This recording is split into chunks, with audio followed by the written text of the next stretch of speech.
শোন, আমি আমার শিল্পপতি বাবার পরিচয়ে পরিচিত হতে চাই না। আমি নিজের পায়ে দাঁড়াইতে চাই।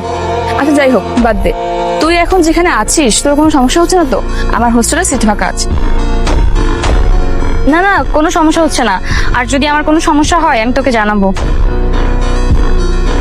হচ্ছে না বস, আগে পেঁয়াজ মরিচ। আমি আপনার কাছে ইনস্ট্রাকশন চেয়েছি। না, বাট হ্যাঁ, আমি কিন্তু ইনস্ট্রাকশন দিয়ে হেল্প করতেই পারি, কারণ আমরা প্রতিবেশী, আবার একই ছাদের নিচে থাকি, তাই না?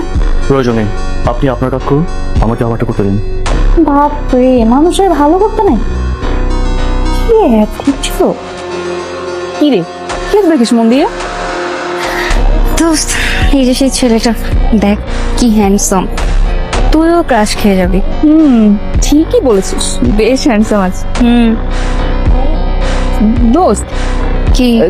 দেখ তোর ক্রাশ সাথে ওর গার্লফ্রেন্ড তো দেখছি। আচ্ছা শোন, গার্লফ্রেন্ড নাও হতে পারে, এমনও হতে পারে যে ওর ফ্রেন্ড।